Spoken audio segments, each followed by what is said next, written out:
Okay, get this. Picture yourself, you're 18, right?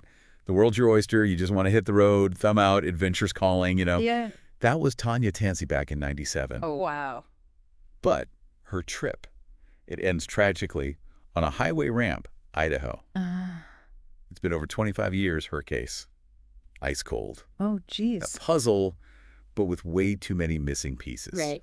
So today, we're going deep, deep into this mystery, the mystery of Tanya Tesy. Yeah. We're going to dig through reports, statements, news clippings, the whole 9 yards, All right. and hopefully uncover what went wrong all those years ago. Yeah, what gets me about this one is all the twists and turns. It's not just a simple whodunit. This is a story, but it's woven from these little bits of clues, unreliable stories, and just no closure. Right. Yeah, and to even start making sense of this whole thing, Yeah. we got to rewind.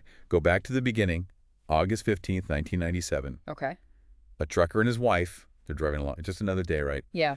They spot something, well, disturbing, to say the least. Highway ramp near Yukon, Idaho, a young woman's body, Oh, my goodness. naked, down an embankment. It's rough. Yeah, and the scene itself had the investigators scratching their heads right from the start. Oh, really? No blood. Huh. That's unusual, right? Very unusual, especially given, Yeah. scratches and bruises, though, all over her body. Oh, so suggesting a struggle. Exactly. And then they find these shoelaces Yeah?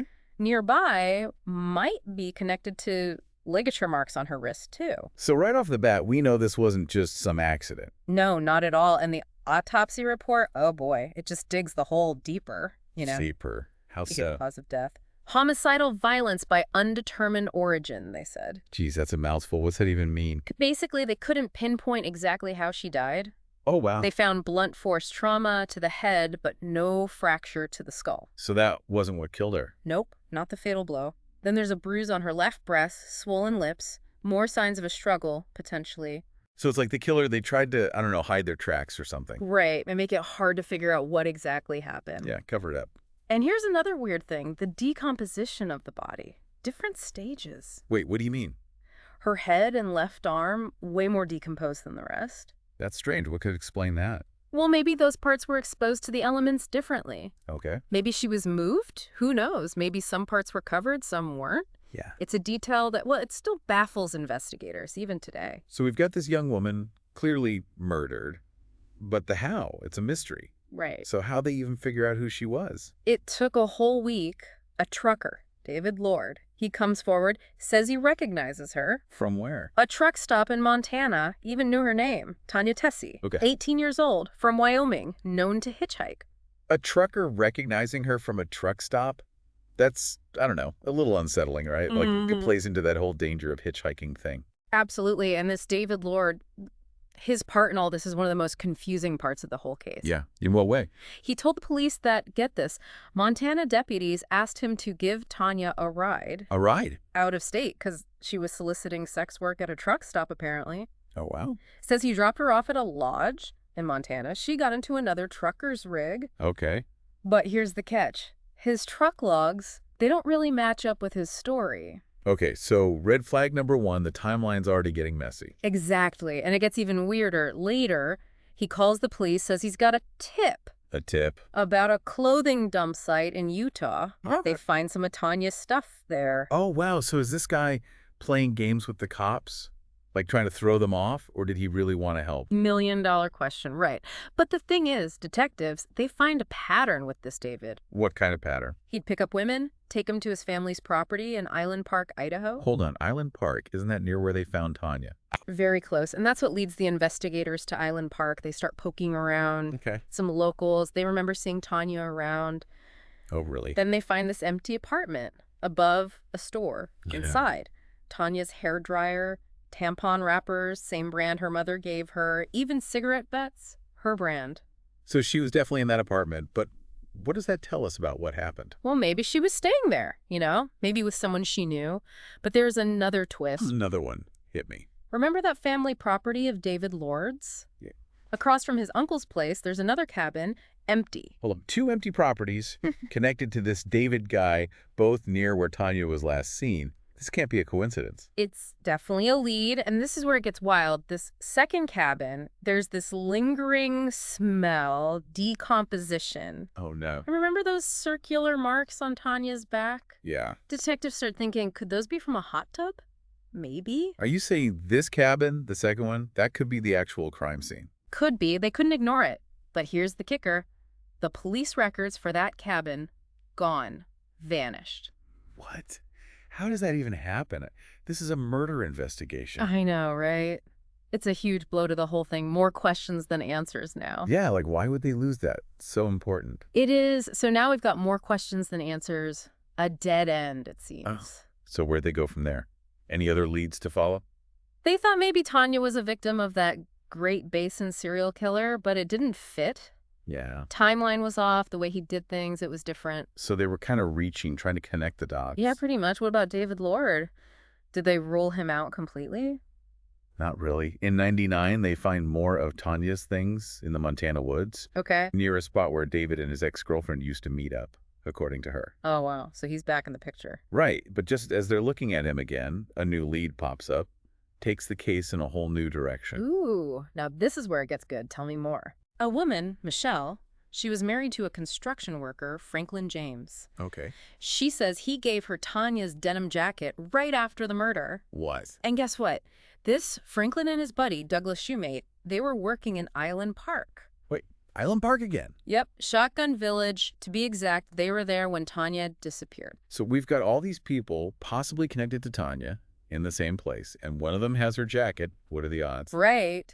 It's a wild coincidence, and it gets crazier. Michelle, she remembers hearing Franklin and Douglas talking, saying they'd be in big trouble if the FBI found out about their involvement in Shotgun Village. Involvement? What does that even mean? That's what they're trying to figure out. And get this, Michelle's daughter remembers seeing David Lord at their house. No way. So he's tied to these construction guys, too. Potentially, and they both denied even knowing him. So David Lord may be connected to these construction workers who are in the same area as Tanya, and one of them has her jacket.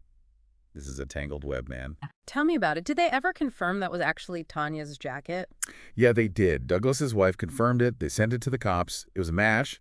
Seemed like they were finally getting somewhere. Finally, but there's a but. A but. Oh, no, what is it? In 2008, most of the physical evidence, it was destroyed. Destroyed. You're kidding. Why? Not enough room in the evidence locker, they said. Are you serious? All those years, all that work, and they just get rid of key evidence. It's a huge setback. The clothes, the cigarette butts, any potential DNA, all gone. It's like they didn't even want to solve this thing, makes you wonder. I know, right? But they didn't destroy everything, luckily. Oh, what's left? They still got her fingernail scrapings, some cups they found near her clothes in Utah, that Barney doll, her watch, and the slides from the sexual assault kit. Okay, so it's not a total loss, but still a huge blow. What happened next?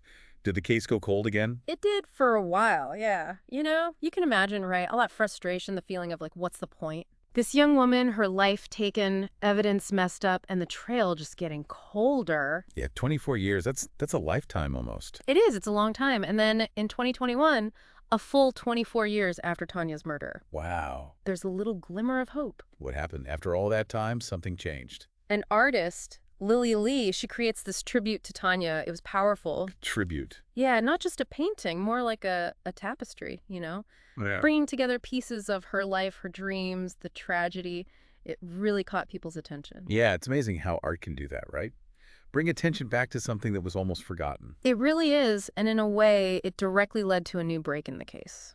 Really? How so? Detective Sagers, he's leading the investigation now. He decides to finally test those slides from the sexual assault kit. After all those years? It's crazy, right?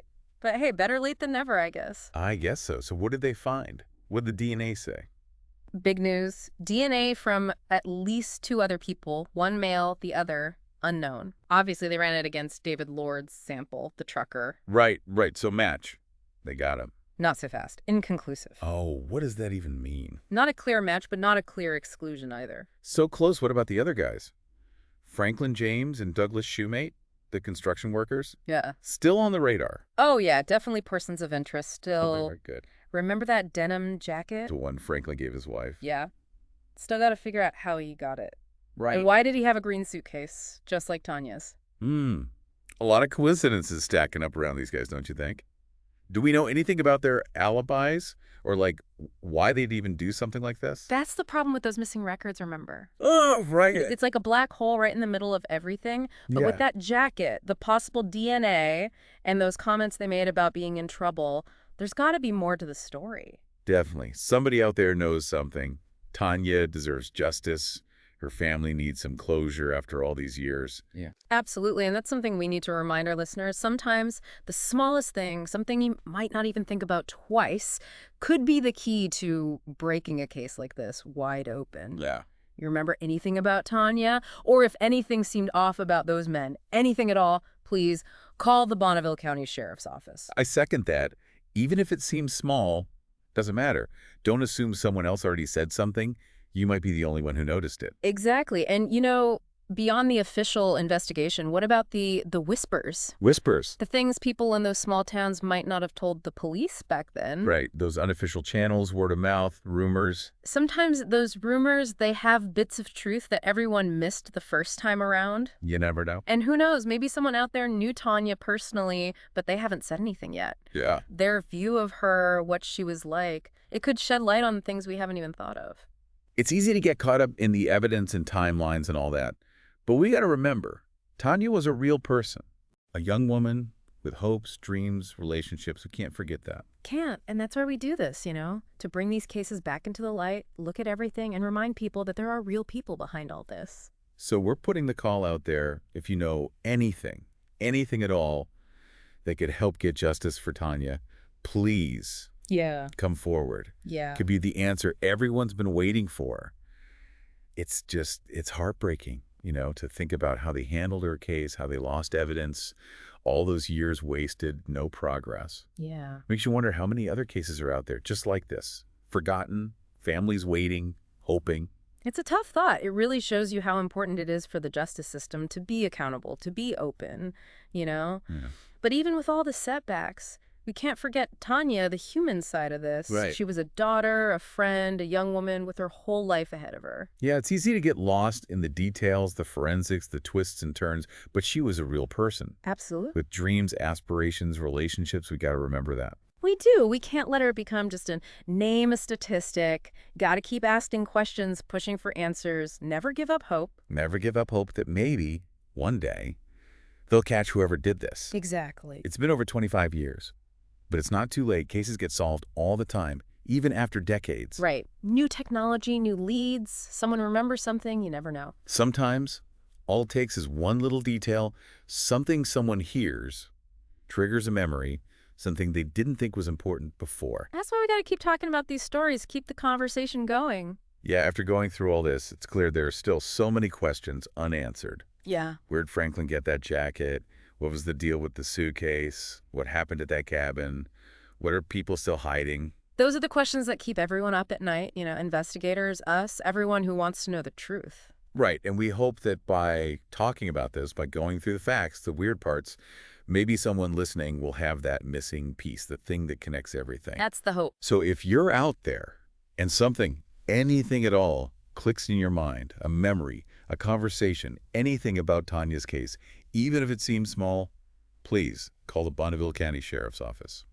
You never know. Your call could be the one that finally closes this case. Thanks for joining us on this journey, for taking the time to really dig into this case. The case of Tanya Tesy, it's complex, it's heartbreaking. It is. But her story reminds us that even when time passes, even when the trail goes cold, the fight for justice, it never ends. And every life matters. Every story deserves to be told. Every unsolved case, it's a person who deserves answers. Remember, every voice counts.